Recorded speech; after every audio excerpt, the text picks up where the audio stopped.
O ICHM-7 é o guia que estabelece a avaliação do risco de impurezas mutagênicas em medicamentos, para limitar o risco carcinogênico.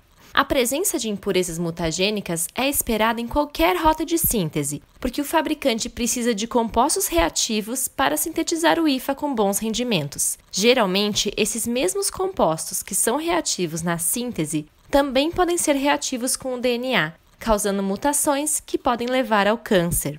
Porém, isso só é um problema acima de certos níveis.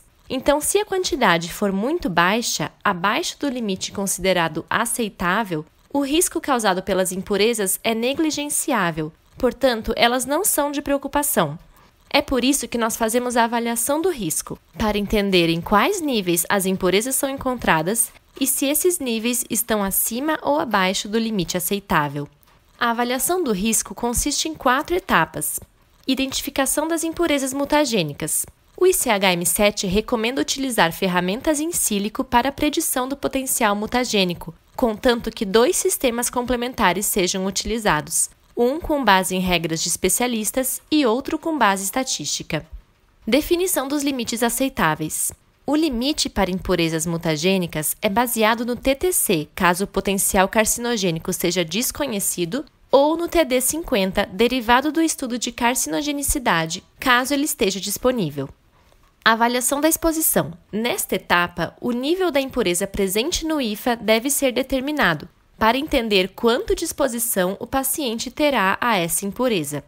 Isso pode ser feito utilizando métodos analíticos ou através do conhecimento do processo de fabricação do IFA e sua capacidade de eliminar a impureza, o que chamamos de fator de purga.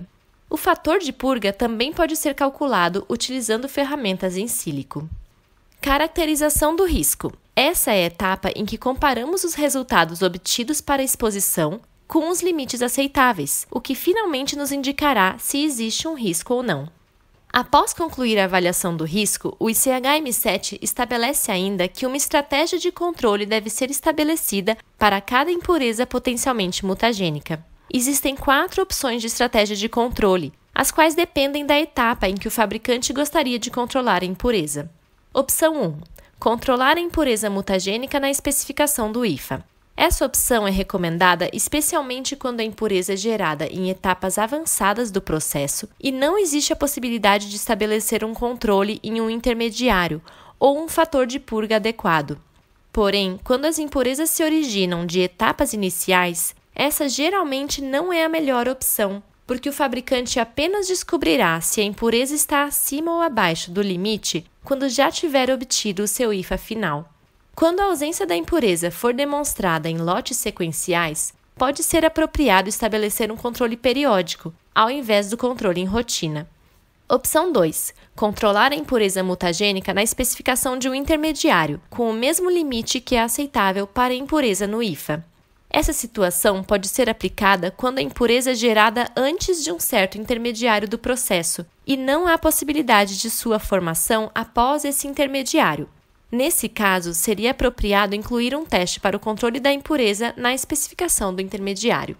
Opção 3. Controlar a impureza mutagênica na especificação de um intermediário com um limite maior que o limite aceitável para a impureza no IFA. Esse caso é semelhante à opção 2. Porém, o limite para a impureza no estágio intermediário pode ser maior do que o limite permitido no IFA, contanto que se garanta que as etapas que separam esse intermediário do IFA serão capazes de purgar e eliminar a impureza a níveis bem abaixo do limite aceitável. Isso pode ser demonstrado pelo cálculo do fator de purga ou por meio de estudos que chamamos de Spike and Purge. Opção 4. Ao utilizar essa opção, nenhum controle em rotina é necessário, seja no IFA ou no intermediário. Ela garante que a impureza será consistentemente removida do processo, através do cálculo do fator de purga, o qual pode ser complementado por estudos Spike and Purge.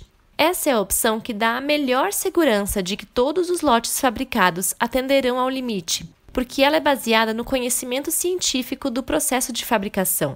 Através do conhecimento das propriedades da impureza, como reatividade, solubilidade e volatilidade, e das etapas do processo em que essas propriedades são capazes de separar a impureza do IFA, o fator de purga pode ser calculado. No próximo vídeo, vamos mostrar um exemplo de como calcular o fator de purga. E, finalmente, assim que a estratégia de controle estiver definida, as impurezas mutagênicas estão sob controle, o IFA é considerado seguro e o atendimento ao ICHM7 foi estabelecido.